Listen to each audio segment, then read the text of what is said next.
shore, I can hear them singing a new song I've never heard. I'm sorry, lost.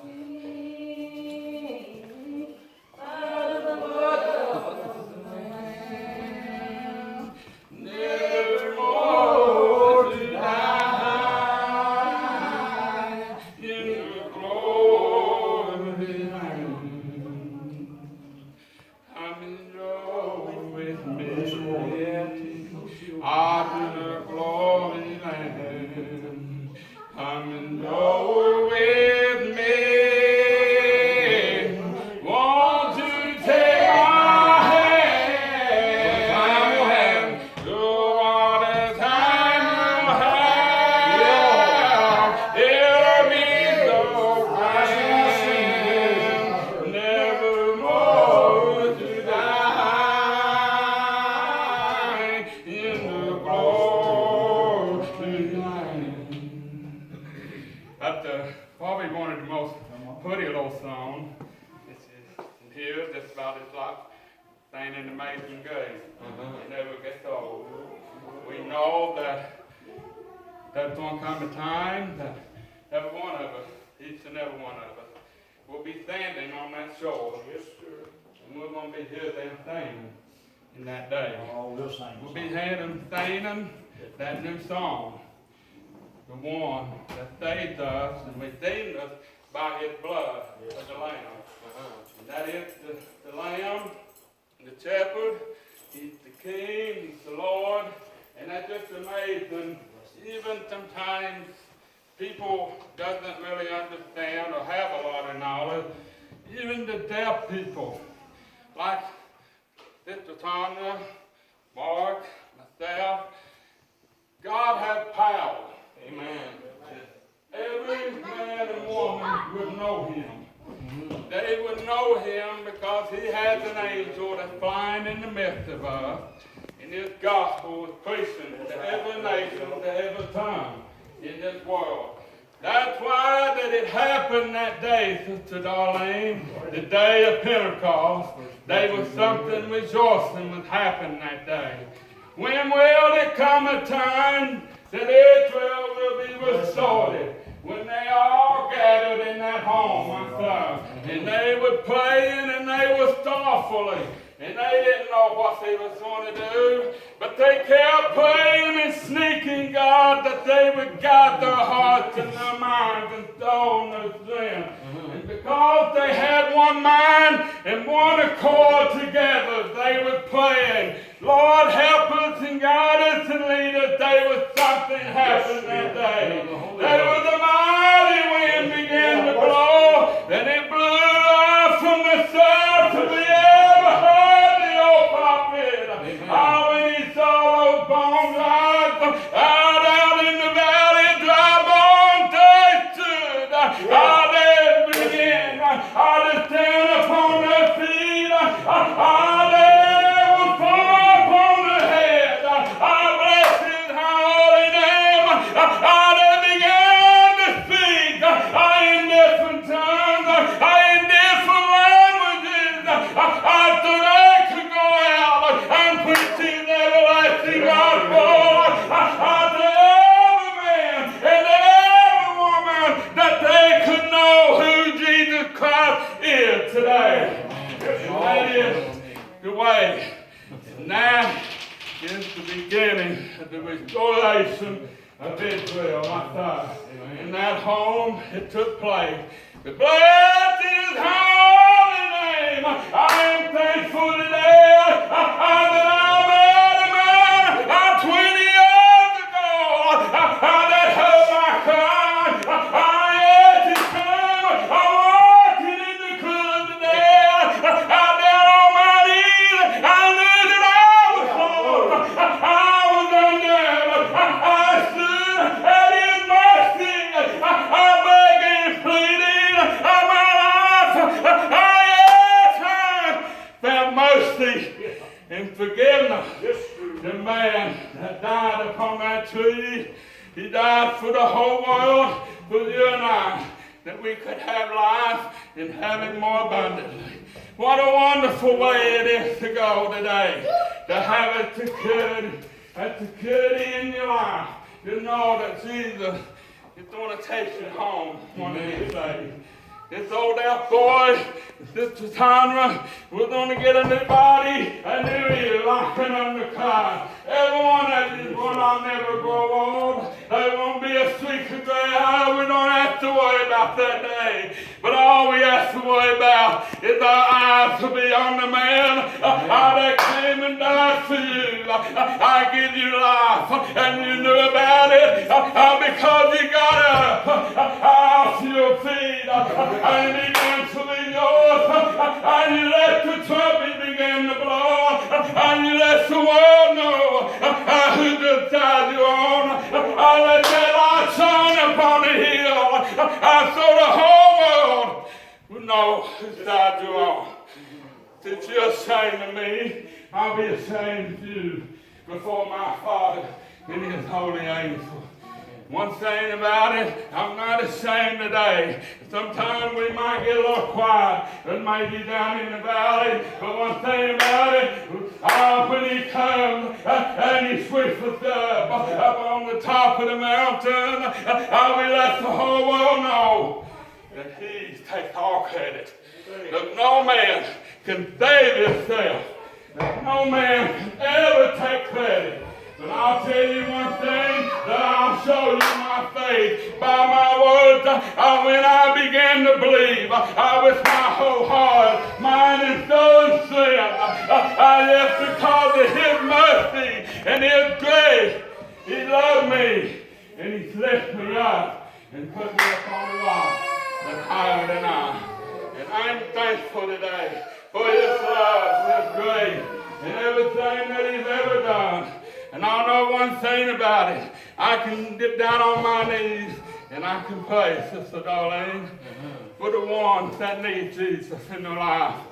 For the ones that don't know Him and we part in the midst of the sin. If they don't have Him the way the tree falls, so shall He lays, and so shall He get up in that morning. Yes, there'll be a resurrection for the just and the unjust. And yes, on that resurrection morning, the angels going to blow that precious trumpet. When Brother Jerry was singing, swing low, sweet child, coming to carry me home. Elisha, he looked over, yes, he seen Elisha, he got something there, he got another portion. He took the stairs, yes, the mighty work of God. In that stairs today, I'm glad that I have my hand up on that stairs. He leads me, He guides me, He showed me the way, He showed me the truth, and yes, He tells me, and I feel it down in me. I don't lost all everything, and I shall not die. Did you believe she's going to die? No. This soul's not going to die. We're going to be leaving. We're going to go by and get us a little rest. This body, according to Jesus' word, when He told them about life, when He was sitting with His brothers die, He said, what did He tell them about life? He said, Lazarus is asleep. But those friends, those many, are sleeping in the grave. But they're going to get up like those dry bones. Going to rise up forth from their graves. And yes, they're going to go forth, just like the house of Israel. And they're going to march, just like that day the 144,000 got up. They marched through the streets and they seen them. But where did they see them go? They see them went to the city of holiness of holy. So the end of the day, friends, I'm waiting for that day to come when we can get up there and sing with those 144,000. They're saying I've been redeemed by the blood of the Lamb. There's no song. That is the only song that the angels can't sing because they have something in their life that they knew about a man named Jesus. And all those forefathers, they waited on his promise because God loved them. He loved us enough. He loved us enough that he sent his son. Without that love, without that mercy, without grace getting up that third and appointed morning, we're all lost. There'll be no hope for us. There's no reason for us to be sitting here, be singing songs. There's no reason to even have funerals because there's nothing else to go. Because we know that there's coming a day, because we know right there in our hearts that there is a resurrection, because we got the first one, and we know that it made our soul alive and alive forevermore. We're waiting for this body to change, and it's the second resurrection, which has no power, and when the trumpet blows, and the Son of God stands upon that cloud, he's not coming here, friend. I mean, he's going to be there up in the aisle, and so shall we ever be with the Lord. The deaf's going to hear, and yet the blind is going to see, the cripple's going to walk, the dumb is going to talk. Bless his holy name today. The dead is going to rise first, and those who are alive and remain, they can lead him in the eye. And we believe that in all our heart. We know when that day coming. And I'm looking for that day. I'm looking for the day when we can see Grandpa. We see your daddy. We see your mommy. We see your aunt. We see your uncle. All those that left a great testimony behind.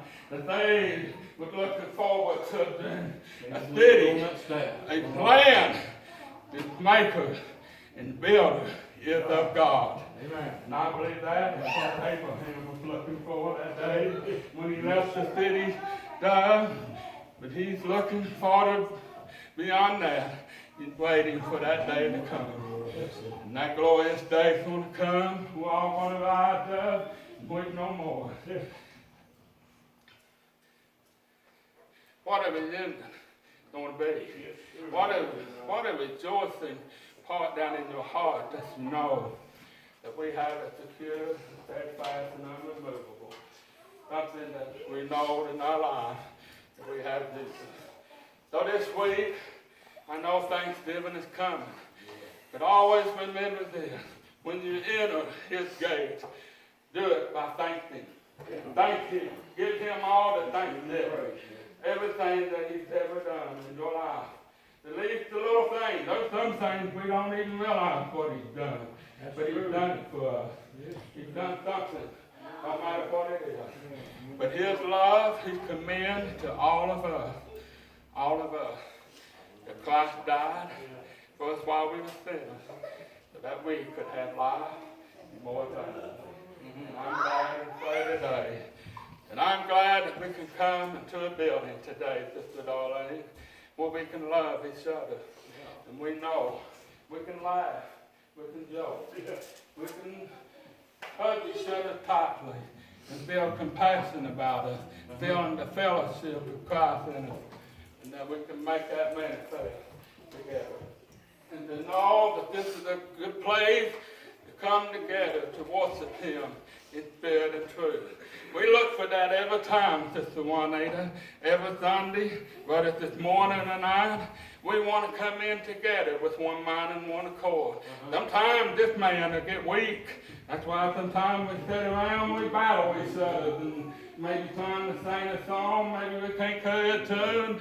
But sometime or another, the Lord will come in, and that mighty wind would rush around one another and lift us up and make us feel good. And we know that we trust in the man that can help us from the least to the greatest.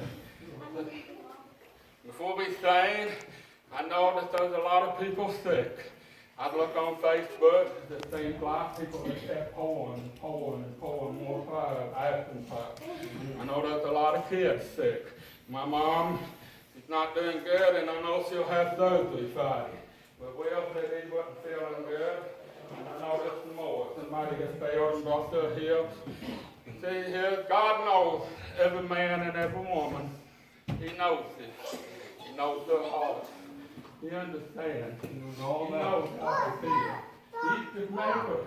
He's the creator of us, and he knows everything about us. He knows our very heart. But most of all, let's pray for our children and the future of this place.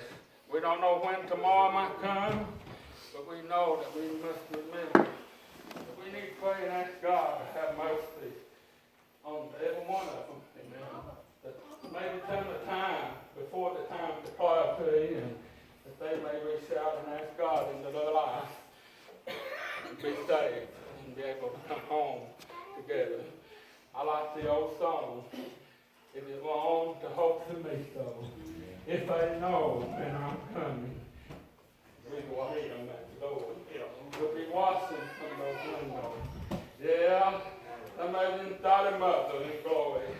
Yeah, some of them thought of father in glory. Tell me if you know where my father and when he died. And if you does, tell him how many Matador. That's something you ought to have out there in your heart. That makes you most humbling to realize that those some families are gone up there and they're waiting. They're wondering if you're coming. They'll be waiting at the door. I had a little cousin, but he was 60-some years old. I'll tell death and we'll go into prayer. We'll sing a song and go into prayer. He was dying with cancer. Me and Dad, we went down there and we talked to him every day.